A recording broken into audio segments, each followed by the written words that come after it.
Baik, bismillahirrahmanirrahim. Assalamualaikum warahmatullahi wabarakatuh. Alhamdulillah.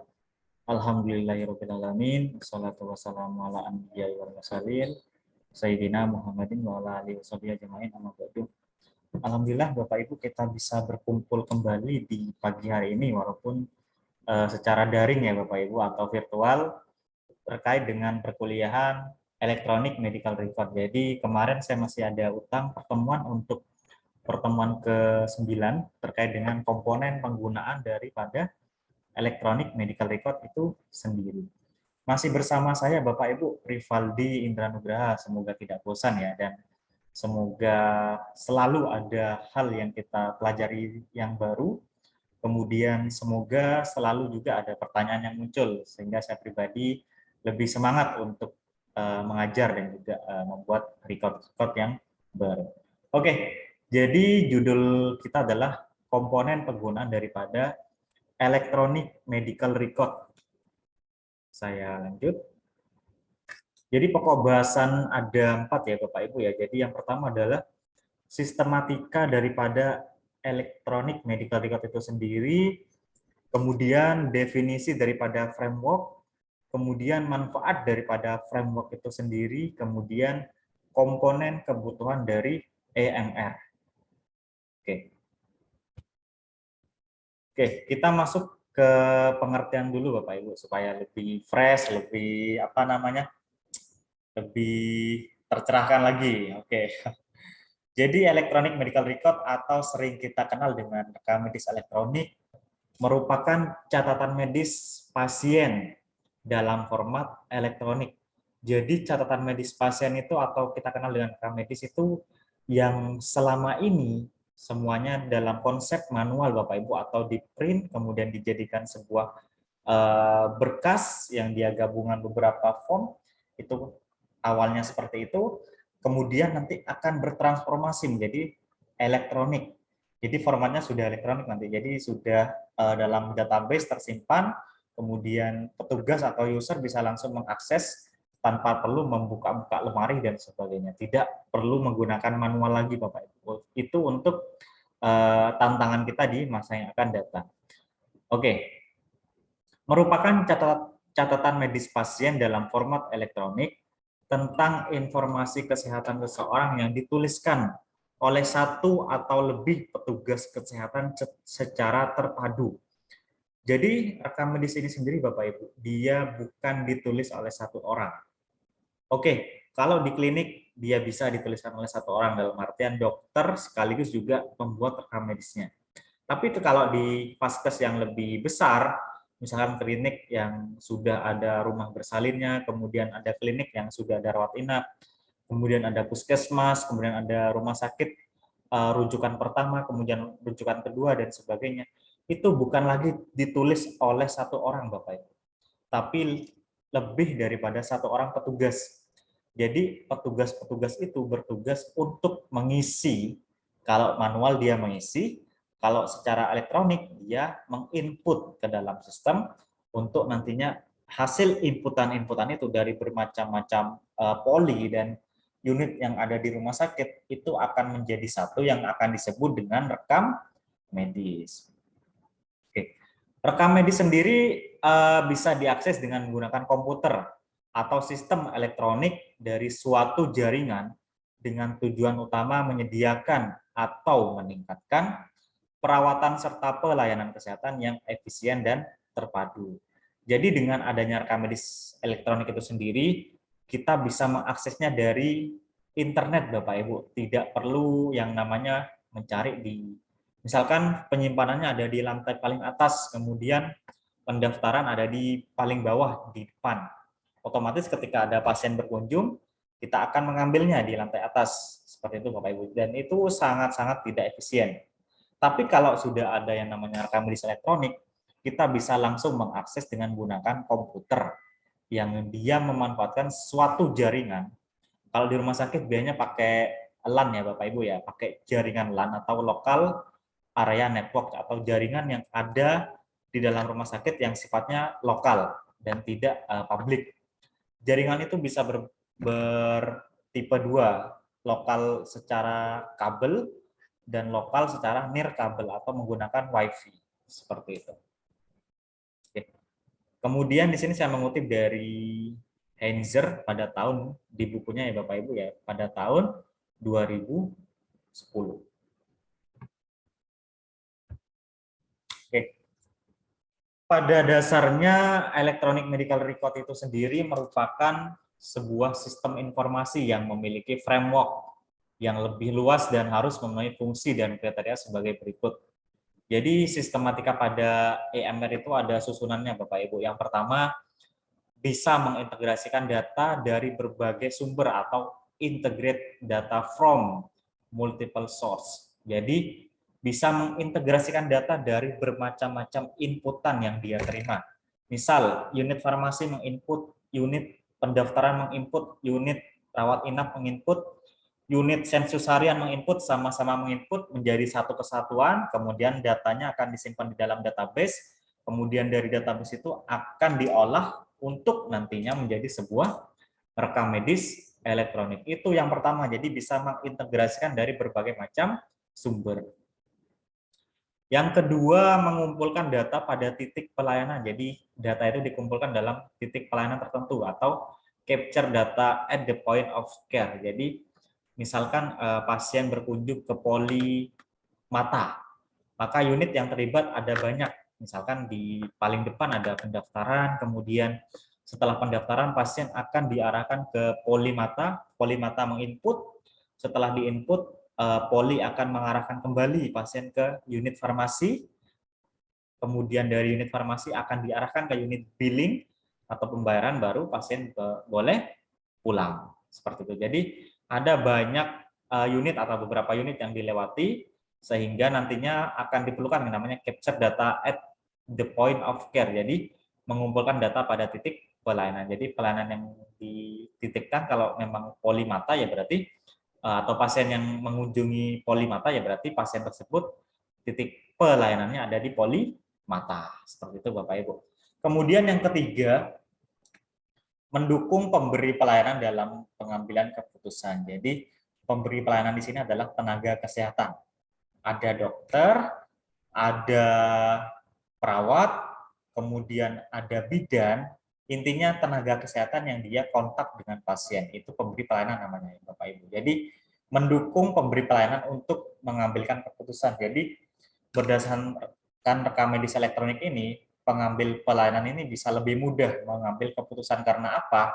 Karena dengan integrasi data yang ada, kemudian dia tinggal men-search di bagian kolom pencarian, maka dokter misalkan ya, saya asumsikan dokter bisa menstimulasikan, oh ya, pasien ini punya gejala seperti ini, oke, kita rujuk karena memang rumah sakit tidak mampu.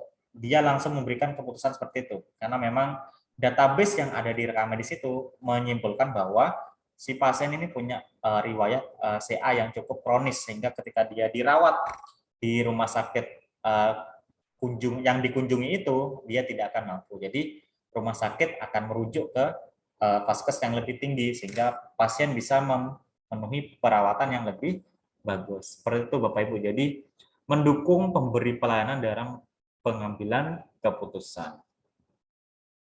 Kita lanjut. Oke, sekarang kita berbicara framework Bapak Ibu ya. Jadi untuk kita sendiri sebagai tenaga kesehatan, mungkin framework adalah kalimat atau bahasa yang sangat-sangat tidak kita kenali. Tapi kalau di bagian anak IT, dia adalah kata yang dominan atau kata yang umum, general untuk dipahami. Jadi framework. Apa sih Bapak framework? Oke, kita lanjut. Secara general, framework ada banyak dalam dunia coding. Jadi dalam coding itu banyak yang kita kenali dengan framework. Dan secara garis besar dan contoh yang kita ambil adalah contoh framework yang ada dalam bahasa pemrograman PHP. Oke, PHP itu apa Bapak? Apakah pemberi halaman palsu? Bukan ya Bapak Ibu ya. Jadi PHP ini adalah bahasa pengkodingan. Dia bukan berdasarkan bahasa Indonesia, tapi dia langsung daripada penemunya atau pencetusnya ya Bapak Ibu ya. Jadi oleh pencetus dari program bahasa PHP ada banyak sekali bahasa pemrograman yang ada di dunia. Yang memang paling booming itu ada PHP.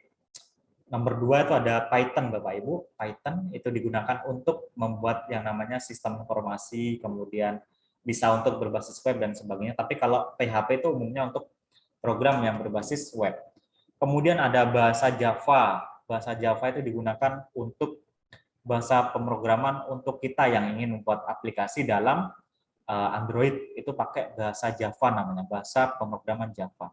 Kemudian ada bahasa pemrograman C dan C++ itu digunakan untuk yang namanya Android juga bisa Bapak Ibu. Kemudian bisa juga ke arah gaming atau game. Jadi bahasa pemrograman C dan C++ itu cikal bakal untuk pencetus atau yang namanya adanya game. Jadi game-game itu dibuat dari bahasa pemrograman yang ada. Itu bisa dari satu bahasa pemrograman, bisa dari campuran bahasa pemrograman yang ada. Tapi yang kita bahas untuk pagi hari ini adalah bahasa pemrograman PHP. Oke, kita lanjut. Oke, apa sih Bapak yang dinamakan framework itu? Jadi PHP framework adalah sebuah software yang mempermudah pengembangan website yang menggunakan PHP. Pada proses pengembangan website, kata framework mengarah pada sebuah library file yang mengandung beberapa fungsi dasar. Tujuan dari pengembangan framework ini adalah menyediakan fondasi untuk membangun sebuah proyek lebih efisien. Jadi asal kata framework itu sendiri Bapak Ibu, kalau misalkan lebih mudah dipahami, itu kita kenal dengan bahasa template. Atau lebih mudah lagi, bahasanya fondasi. Dengan adanya framework, kita akan dibantu dalam pengembangan sebuah website atau sistem informasi. Karena apa, Bapak? Karena susunan-susunan yang ada di dalam framework itu sudah mencakup sebuah website. Tinggal kita kelola, kita edit, dan melakukan penyesuaian, sehingga sistem itu bisa sesuai dengan apa yang kita inginkan. Jadi, intinya framework itu adalah sebuah kerangka, Bapak Ibu. Jadi sudah punya kerangka, tinggal kita bangun. Kita bangun rumah kan bikin kerangka dulu ya, Bapak Ibu ya. Sudah ada kerangka, tinggal kita bangun, mau dimodelkan rumah lantai berapa, kemudian ada semen berapa, dan sebagainya. Itu yang dimaksud dengan framework. Itu untuk asumsi yang lebih simpel ya, Bapak Ibu. Jadi kerangka. Kerangka itu banyak contohnya. Tadi barusan saya contohkan kerangka dalam pembangunan rumah. Oke, kita lanjut. Beberapa contoh framework pada sistem informasi. Ya, oke, ini saya satu lagi ambil dari bahasa pemrograman PHP ya, Bapak Ibu ya. Oke. Jadi dalam PHP framework itu ada 6 framework yang populer. Yang paling atas adalah Laravel dengan ikonnya yang khas. Jadi ada beberapa persegi panjang dan kotak yang digabung. Kemudian ada Y framework, kemudian Cake PHP, kemudian Symfony, kemudian CI, saya sebutnya CI ya Bapak Ibu di kiri bawah ini, atau kepanjangan dari kode Igniter. Kemudian ada framework Zen. Oke, kita next. Oke, kenapa sih Bapak kita perlu menggunakan framework? Alasan yang paling utama adalah keamanan yang terjamin.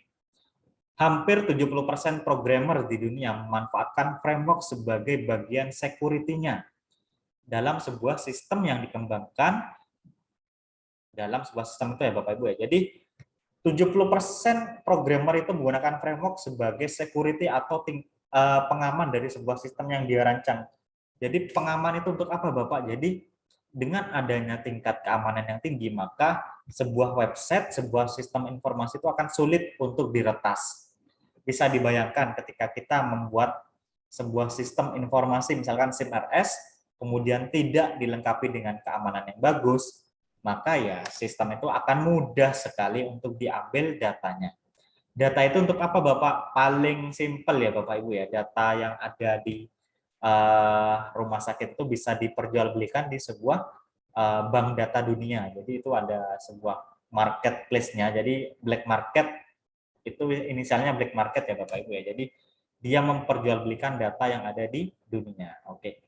Paling simpel lagi Bapak, data itu buat apa? Oke. Paling simpel lagi, data itu akan didaftarkan sebagai pinjol atau kita kenal dengan pinjaman online. Jadi ketika kita mau pinjol Bapak Ibu ya, saya memang belum pengalaman, cuman saya beberapa membaca berita dan beberapa jurnal yang ada. Jadi ketika kita mendaftar pinjol itu ada beberapa data yang harus diisi termasuk KTP, foto dan sebagainya. Itu ketika sebuah hacker itu memegang data itu, maka itu akan disalahgunakan untuk pinjol. Jadi Bapak Ibu tidak merasa meminjam, tetapi karena didaftarkan data tersebut, maka data tersebut yang akan dijadikan organisasi yang mengelola pinjol itu untuk meneror Bapak Ibu karena memang kemungkinan telat membayar dan sebagainya. Itu contoh yang paling gampang. Oke, kita kembali ke teks. Dengan menggunakan framework, keamanan kode dan aplikasi Anda akan lebih terjamin. Setiap celah keamanan yang ada pada framework tersebut akan langsung ditinjau dan diperbaiki. Jadi beberapa tadi framework, ada 6 framework itu ada timnya Bapak Ibu. Jadi ketika ada celah, ada sebuah jalan untuk dimasuki oleh para hacker, itu akan langsung di-fix-kan. Istilahnya kita dalam bahasa coding itu kita menyebutnya bugs ya Bapak Ibu ya, bugs atau sebuah gangguan yang tidak diinginkan. Itu ketika ada celah kemudian tidak diketahui, maka celah itu bisa dimanfaatkan untuk mencuri data yang ada di sebuah sistem informasi. Oke, lanjut. Selain itu, framework yang populer itu yang bersifat open source biasanya cukup rutin Bapak Ibu untuk menerima upgrade dari komunitasnya ya. Jadi framework itu punya tim sendiri atau komunitas sendiri yang dia bertugas untuk menyempurnakan framework sehingga bisa digunakan oleh beberapa orang atau banyak orang. Tentu hal ini mengurangi celah keamanan dan juga, sebentar saya geser Bapak Ibu. Dan juga mengurangi celah keamanan dan juga bugs yang ada. Jadi dengan framework yang populer yang kita gunakan itu akan lebih mudah dalam kita membuat sebuah sistem, sebuah software dengan tingkat keamanan yang terbaik. Oke, saya geser lagi supaya lebih. Oke, kita lanjut Bapak Ibu. Kegunaan yang kedua adalah menghemat waktu dan biaya. Salah satu fitur terbaik dari framework itu adalah library Bapak Ibu atau sebuah perpustakaan. Jadi dia menyediakan berbagai macam sintak yang ada di dunia. Jadi sintak itu asumsinya bahasa coding dalam sebuah file. Jadi itu namanya sintak Bapak Ibu. Oke.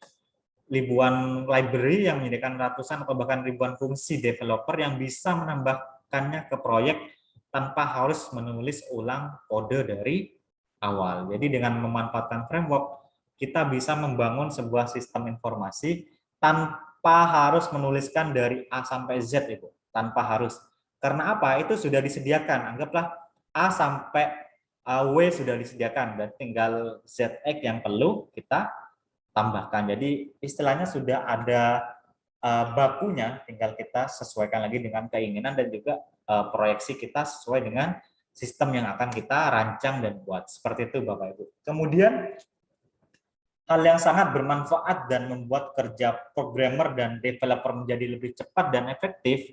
Selain itu, framework juga membantu mencegah kode duplikat yang akan berulang-ulang. Jadi kalau kita merancang sebuah sistem, sangat mungkin kode itu akan dituliskan ulang sehingga itu tidak efisien, akan memperpanjang baris sehingga jumlah penyimpanannya akan lebih banyak ya Bapak Ibu, lebih gemuk sistemnya. Nah, dengan adanya framework ini, kita menuliskan coding sintak itu tidak perlu panjang-panjang. Simple tapi langsung terjadi codingannya. Oke. Jadi dalam rekam medis itu Bapak Ibu, kita perlu mengenal dua coding. Kita kita cerita sedikit ya Bapak Ibu. Jadi dalam rekam medis kita perlu mengenal dua coding Bapak Ibu. Yang pertama coding penyakit atau ICD yang menggunakan ICD 9cm dan ICD 10 yang kemarin Bapak Ibu. Dan juga ada coding program.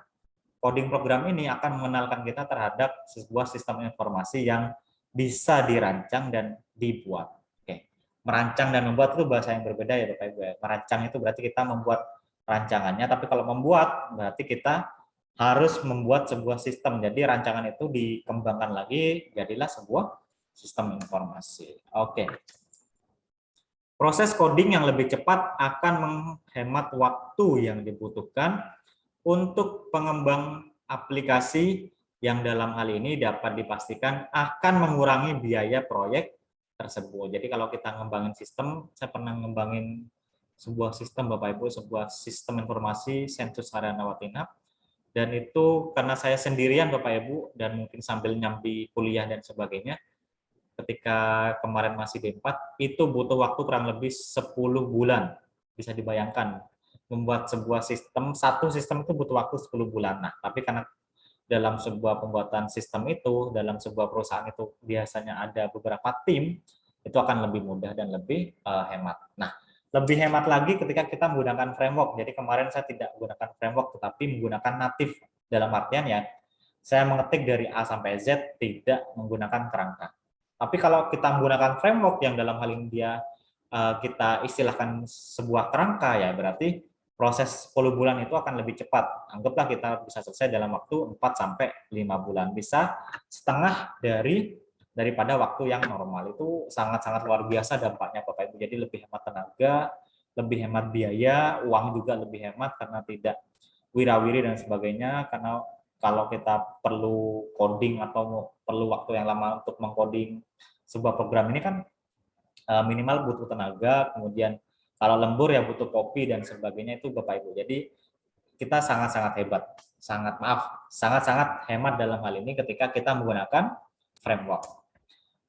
Oke, berikutnya yang ketiga, sebagai dokumentasi yang terstruktur dengan sebuah framework, dokumentasi program memang sudah tersusun dan terstruktur dengan rapi di dalamnya. Karena seperti tadi Bapak Ibu, sudah mempunyai yang namanya library atau penyusunan sendiri atau perpustakaan sendiri, sehingga dia sudah tersusun dari A sampai Z, bukan B, kemudian C, kemudian A lagi, B lagi, dan sebagainya. Intinya bukan acak ya Bapak Ibu ya, tapi sudah terkoneksi dan juga sudah tersusun dengan bagus.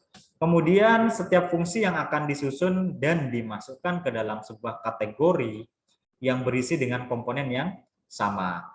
Tentunya hal ini akan memudahkan proses maintenance dan juga saat debugging. Anda bisa dengan mudah menemukan kode yang perlu untuk diperbaiki. Jadi maintenance ini adalah bahasa lainnya, dia adalah perbaikan atau perawatan Bapak Ibu. Jadi kalau kita membuat sebuah sistem, itu nggak mungkin kita buat, kita langsung taruh di rumah sakit, kemudian kita biarkan saja. Itu nggak mungkin Bapak Ibu. Pasti ada yang namanya problem yang ada di dalamnya. Dengan adanya proses maintenance, anggaplah kita 3 bulan sekali atau 5 bulan sekali kita proses maintenance. Dalam artian kita ke rumah sakit tersebut yang kita pasangi SIM RS, kemudian kita cek ada beberapa fitur yang gagal kah, atau kemudian database yang bermasalah kah, dan sebagainya. Jadi ada perawatan di dalamnya. Seperti itu Bapak Ibu. Jadi asumsi paling gampangnya laptop, komputer aja perlu dirawat, masa sebuah sistem informasi yang notabene dia kunci dalam penerapan SIM RS yang bagus di rumah sakit atau sistem informasi ya Bapak Ibu ya, itu tidak kita rawat. Jadi semuanya dirawat, laptop, komputer, printer, dan sebagainya yang ada di rumah sakit semua dirawat, apalagi sistem yang berdiri di dalamnya itu perlu dirawat juga, dan itu yang dinamakan maintenance. Oke, komponen umum pada EMR. Jadi yang pertama adalah, yang paling penting adalah data entry Bapak Ibu. Data entry sendiri meliputi pengambilan data atau data capture seperti tadi, misalkan pasien mendaftar kemudian dia termasuk pasien baru, berarti kita perlu mengambil data dari mana? Dari KTP-nya. Pengambilan data ini juga selaras dengan input data ya Bapak Ibu. Setelah kita ambil datanya, kita cek, maka data tersebut akan kita input ke dalam sistem. Kemudian yang ketiga, pencegahan error. Yang keempat, data entry yang dilakukan oleh dokter, perawat, bidan, dan rekam medis dan tenaga kesehatan lainnya itu perlu juga dilakukan yang namanya pencegahan error. Kemudian juga perlu kita cek juga apakah data tersebut bisa dientrikan juga. Seperti itu Bapak Ibu. Itu yang dimaksud data entry. Jadi banyak hal yang perlu di-entry di dalam data entry. Kemudian data display atau data yang ditampilkan setelah data itu di-entry, maka data tersebut akan ditampilkan dalam beberapa data display. Yang pertama adalah flow sheet data pasien, jadi berbentuk sebuah tabel-tabel gitu ya Bapak Ibu, yaitu flow sheet namanya. Kemudian ada ringkasan dan abstrak, jadi ada ringkasan si pasien A memiliki diagnosa B misalkan, diagnosa C, diagnosa D, dan sebagainya. Kemudian riwayat-riwayat pemeriksaannya ditampilkan semua, kemudian obat-obat yang diberikan ditampilkan, kemudian nama dokter, DPJP, dan sebagainya itu juga ditampilkan sebagai apa? Sebagai ringkasan bahwa si pasien sudah mengalami tindakan dari kunjungannya, kemudian sudah dilakukan observasi oleh dokter, kemudian sudah diberikan obat oleh bagian farmasi. Kemudian yang ketiga, turn around dokumen klinik. Yang keempat adalah tampilan dinamik daripada si pasien. Jadi turn around dokumen klinik ini estimatikanya kita menggabungkan beberapa file yang ada untuk dijadikan sebuah folder. Jadi rekam medis itu asumsinya sebuah folder Bapak Ibu. Jadi folder itu sendiri dalam dunia komputer dia terdiri dari berbagai macam file. File-file ABC dan sebagainya itu digabung maka akan menjadi sebuah folder. Kemudian yang terakhir adalah tampilan dinamik sebuah pasien. Oke, query. Query yang ada dalam sebuah EMR ya adalah yang pertama pelayanan klinik, penelitian klinik, studi retrospektif atau studi masa lalu tentang bagaimana sih pasien itu kok bisa mengidap penyakit ini, apa saja riwayatnya, kemudian kenapa sih dia kok nggak sembuh-sembuh, misal itu yang dimaksud studi retrospektif Bapak Ibu. Kemudian yang keempat adalah sebagai fungsi administratif. Jadi query-query ini penting untuk dimasukkan ke dalam rekam medis elektronik. Oke, keuntungan daripada implementasi EMR. Jadi EMR ini bisa dimasukkan di puskesmas, rumah sakit, klinik, dan sebagainya. Jadi banyak sekali keuntungan yang bisa kita peroleh ketika kita menerapkan EMR dengan baik. Yang pertama adalah, manfaat EMR ini sendiri adalah selain efisiensi pencatatan dan pengolahan data, jadi memang dia sangat efisien untuk mencatat dan mengolah data Bapak Ibu karena dia memang berdiri karena adanya sistem atau sistem informasi. Selain karena efisiensi pencatatan dan pengolahan data, serta menyediakan informasi yang lebih akurat, terpercaya, yaitu memiliki tujuan untuk mengurangi medical error dan meningkatkan keamanan pasien atau pasien safety dan lainnya Bapak Ibu. Jadi dengan adanya implementasi EMR ini secara masif dan secara gamblang di banyak-banyak vaskes di Indonesia akan sangat bermanfaat. Jadi dengan medical error yang semakin berkurang, kemudian tingkat keamanan juga akan semakin meningkat sehingga data-data yang ada di pasien itu tidak akan mudah untuk diambil atau dihack karena kita sudah menggunakan yang namanya teknologi informasi. Bayangkan kalau rekam medis masih disimpan di dalam sebuah gudang atau rak filing ya Bapak Ibu ya. Rak filing kemudian kita ambil, kemudian kita lupa menaruh ya berarti dia sudah dikategorikan misfile. Tapi kalau dalam sistem itu bisa dihilangkan dengan yang namanya fitur pencarian. Jadi kalau kita cari data pasien itu akan ada terus dan tidak akan hilang kecuali memang dihapus. Itu pasti sudah hilang. Oke, dengan adanya sistem aplikasi manajemen rekam medis, maka medical error dalam pengambilan keputusan oleh tenaga kesehatan dapat dikurangi. Nah, kenapa dia bisa dikurangi Bapak Ibu? Karena memang yang namanya rekam medis elektronik itu gabungan dari berbagai macam poli-poli dan pelayanan yang ada di rumah sakit yang dia menjadikan sebagai sebuah rekam medis.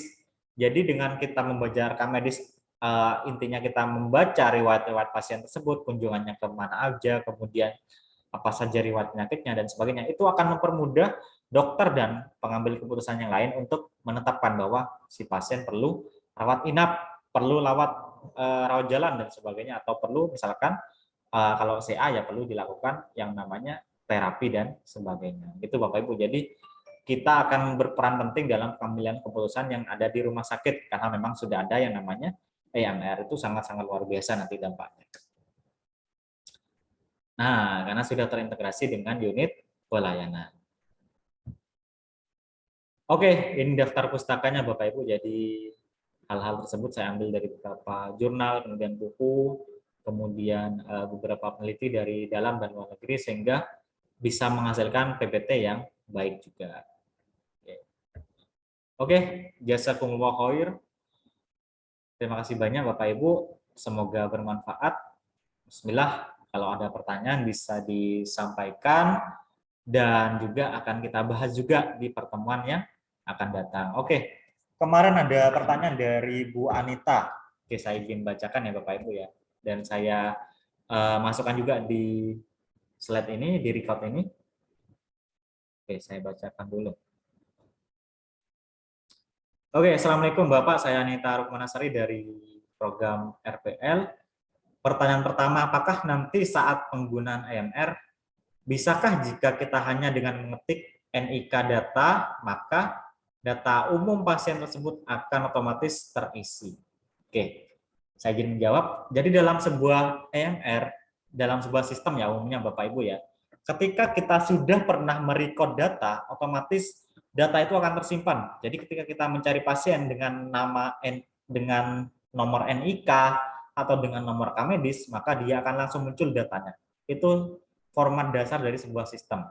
Tetapi kalau kita belum pernah menginput data, dalam artian pasien tersebut merupakan pasien baru, otomatis kita perlu mengisi beberapa file-file atau beberapa isian-isian, kemudian akan kita simpan, maka data tersebut akan menjadi sebuah database. Dan ketika pasien tersebut berkunjung kembali, yang diartikan bahwa pasien tersebut adalah pasien lama, maka data tersebut akan ditampilkan kembali. Seperti itu Bapak Ibu. Jadi apakah bisa Bapak menginputkan NIK kemudian data tersebut langsung terisi semua? Bisa.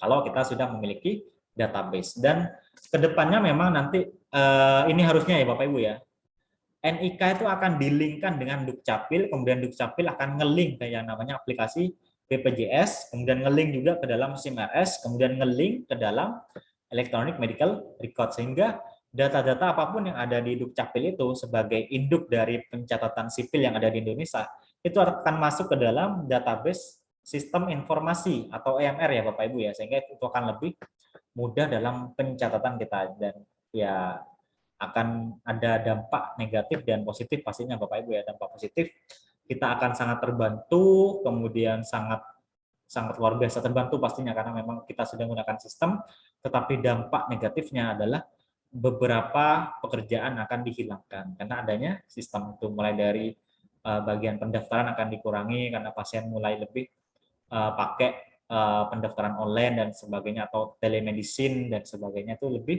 mempermudah lagi. Oke. Kemudian ada pertanyaan kedua dari Ibu Anita. Saat sebelum dialihkan ke EMR di rumah sakit, kemungkinan data ganda pasti ada. Saat beralih ke EMR, bagaimana cara penyatuan datanya? Apakah harus dicari satu persatu pasien yang memiliki data ganda? Oke. Ini saya izin jawab. Jadi kalau kita memang peralihan dari rekam medis manual ke elektronik, itu ada sebuah proses yang sangat-sangat penting dilakukan. Yang perlu kita garis bawahi, ketika dia sudah punya database, maka kita tinggal ambil database itu kemudian masukkan ke EMR Bapak Ibu. Tapi kalau memang kita belum ada database, maka secara sederhana yang bisa kita lakukan adalah ketika pasien itu berkunjung, maka jadikan pasien itu sebagai pasien baru. Oke.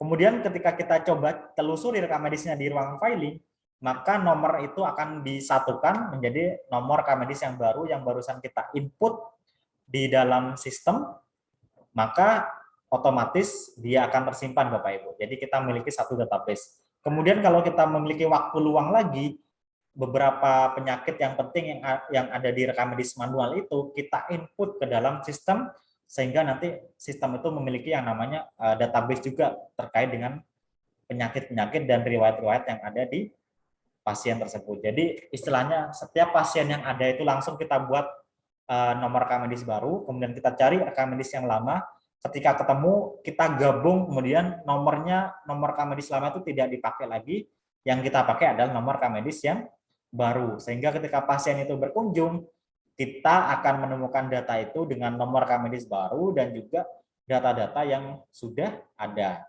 Oke, tapi kita perlu tenaga juga Bapak Ibu dengan menginputkan beberapa data penting yang ada di rekam medis manual untuk dipindahkan ke rekam medis yang elektronik. Anggaplah kita estimasikan 2-3 menit untuk input beberapa data penting di pasien tersebut, kita masukkan ke dalam database di rekam medis elektronik. Jadi ketika itu continue dilakukan, dan dalam 1 tahun itu sudah memiliki database yang sangat banyak dan sangat luar biasa, sehingga nanti rekam medis yang lama itu sudah nggak dipakai lagi, bisa kita musnahkan dan sebagainya, bisa diretensi ya Bapak Ibu ya, seperti itu.